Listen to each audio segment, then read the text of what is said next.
నగరంలోని స్థానిక press club నందు జరిగిన విలేకరుల సమావేశంలో కల్లూరు లక్ష్మీరెడ్డి మాట్లాడుతూ తన వద్ద ₹1 కోటి అప్పుగా తీసుకొని అడిగినందుకు నాపై కేసులు బనాయించి నన్ను మోసగిస్తున్నారని అధికారులు వాస్తవాలు విచారించి దోషులను శిక్షించాలని కోరారు. నమస్తే సార్, నా పేరు కల్లూరు లక్ష్మీరెడ్డి సార్, ఉండేది బాలాజీ నగర్ సార్. ఇప్పుడు నిన్న గంగనేని ఆయన శ్రీహన్నాడు ఆయన ప్రెస్ మీటింగ్ పెట్టింది కదా సార్. ఆయన చెప్పడం అన్ని అబద్ధాలు చెప్పినాడు. వెంకటస్వామి అనేది వెంకటస్వామి మోసం చేసిండు. ఒకసారి ప్రెస్ మీటింగ్ పెట్టుండాలి. ఆ వెంకటస్వామికి అనేది వాళ్ళ ఇల్లు ఆఫీస్కి ఇచ్చిండు. వెంకటస్వామికి ఇచ్చింది ఆఫీస్కి. దాదాపు 2 సంవత్సరాలు పైన అయింది సార్. కానీ అది కోటేశ్వరరావు అని చెప్పి నేను చెప్పిండు. ఆయన పేరు బయట పెట్టలే, వెంకటస్వామి పేరు బయట పెట్టకుండా కోటేశ్వరరావు అని చెప్పిండు. ఆఫీస్కి ఇచ్చి అది నా దగ్గర డబ్బులు నా కొడుకు అమెరికాలో ఇల్లు కట్టిస్తున్నాడు, అమెరికాలో ఉన్నాడు, నువ్వు నా సొంత పెద్ద కూతురివి అని చెప్పి నమ్మబలికిచ్చి నా దగ్గర డబ్బులు తీసుకొని స్పాన్సర్ నోటు మీద సంతకాలు పెట్టి అని నేను డబ్బులు అడుగుతుంటే వెంకటస్వామి కూడా మోసం చేసిండు. జరిగిపోయిన తర్వాత వెంకటస్వామి మోసం చేసిండు. పెద్దనైనా నాకు డబ్బులు అవసరం ఉండవే, నేను అడుగుతూ ఉంటే ఇదిగో ఇస్తాను అదిగో ఇస్తానని చెప్పి నేను డబ్బులు ఒత్తిడి చేయంగా నేను స్పాన్సర్ నోటు ఇది కోర్టు నోటీసు పంపించిన తర్వాత నేను పంపించిన 4 రోజులకి నా మీద కేసు పెట్టిండు. నాకే డబ్బులు బాయకుండా కేసు పెట్టి ఏంది పెదనాయన అంటే నాకు మళ్ళీ నోటీసు పంపించి మానసికంగా నన్ను ఇబ్బంది పెట్టి డబ్బులు ఇవ్వకుండా ఆ ఆఫీసు కూడా బలవంతంతో మనుషులను పెట్టి ఇల్లు ఖాళీ చేయించి నన్ను ఆడ ఉంచకుండా వాళ్ళ అల్లుడు నేను లాయర్ని బండా ఏదో వాళ్ళ ఇంటి పేరు శ్రీనివాసరావు, నేను లాయర్ని, నేనేమైనా చేస్తా, ఏ కేసులో అయినా ఇరికిస్తా నిన్ను అని చెప్పి వాళ్ళ పలుకుబడి ఉపయోగించుకొని నన్ను మానసికంగా ఇబ్బంది పెడతా, నా డబ్బులు నాకు ఇవ్వమంటే అడిగినందుకు ఈ రకంగా తప్పుడు కేసులు పెడతా, నన్ను బెదిరిస్తా, నేను డబ్బులు ఇవ్వను, నువ్వేం చేసుకుంటో చేసుకో, నువ్వు నెల్లూరులో ఉంచను, నువ్వు హైదరాబాద్లో ఉంచను, నేను నెల్లూరులో ఉంచను, నీ దిక్కున్న చాటు నువ్వు చెప్పుకో అని చెప్పి ఈ రకంగా నన్ను ఇబ్బందులు పెడతా కొంతమంది మనుషులను పెట్టి బలవంతంతో ఇల్లు ఖాళీ చేయించండి ఆ నుంచి లేకుండా నేను వస్తా పోతున్నాను సార్.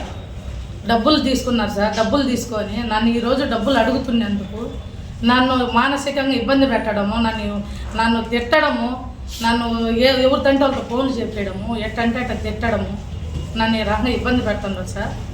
నిన్న ప్రెస్ మీటింగ్లో ఏందో రక్తం మరకలంట, ఏందో శవం అంట సార్. ఏమన్నా అది అసలు ఏమన్నా ఆ మాటలు అంటారు సార్. అది శవం ఏంది, రక్తం మరకలేంది సార్. ఎవరు తప్పుడు అన్నీ ఏందో కాగితాలన్నీ నాకు తెలవకుండా, ఇంటి తాళం ఉంటే ఇంటి తాళం ఆయన దగ్గర ఒకటి పెట్టుకుంటాడు నాకు తెలవకుండా. మేము పోనిచ్చి ఇండ్లు తాళాలు తీసేది అన్నీ ఎత్తుక్కుండేది. ఏందో కాగితాలు తీసుకోండి, ఏంటో కాగితాలు అంట సార్, ఏందో ఆడిటర్ అంట, ఏందో కాగితాలు అంట, అవి నాకు తెలవదు.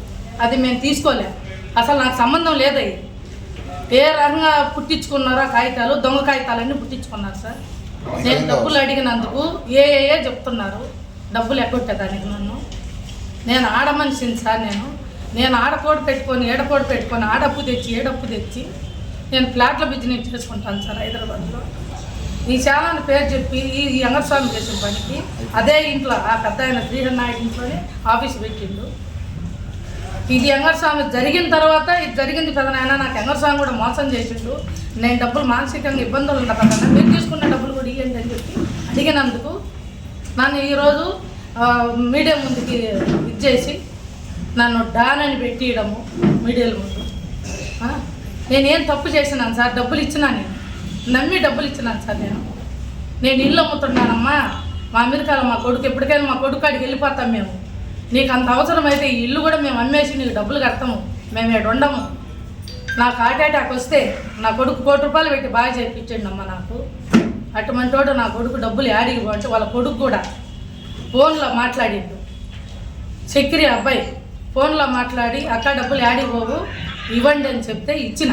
తర్వాత వాళ్ళ అల్లుడు బండా శ్రీనివాసులు, తర్వాత వాళ్ళ కూతురు పద్మశ్రీ, ఈయన శ్రీహన్నాయుడు భార్య శ్రీహన్నాయుడు వీళ్ళు అందరు 5 మంది కలిసి నాకు నీకు నన్ను మోసగిచ్చి నీకు డబ్బులు యాడికి పోవమని చెప్పి నమ్మపల్లికి నా పెద్ద కూతురి అమ్మను చెప్పి నన్ను మోసం చేసి నా దగ్గర ఉన్నాయని తీసుకొని ఈరోజు నేను అప్పుంటానని చెప్పేసి కంప్లైంట్ పెట్టి నన్ను ఇబ్బంది పెట్టి నన్ను ఈ రకంగా రోడ్ల మీదకి లాగి సార్ నన్ను మానసికంగా ఈ రకంగా సాగుకు గురి చేస్తున్నారు సార్. వాళ్ళు ఏమైనా చేయగలుగుతారు సార్. వాళ్ళు బెదిరిస్తున్నారు.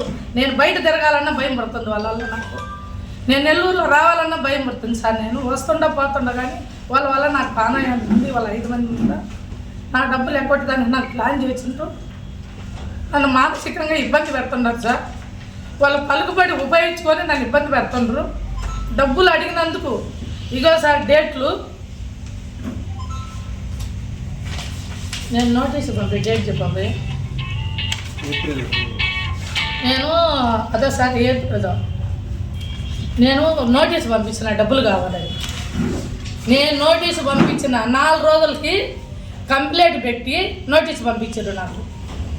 నేను మళ్ళీ నోటీసు పంపించిన తర్వాత మళ్ళీ నేను ఎప్పుడు ఇంట్లో ఉన్నది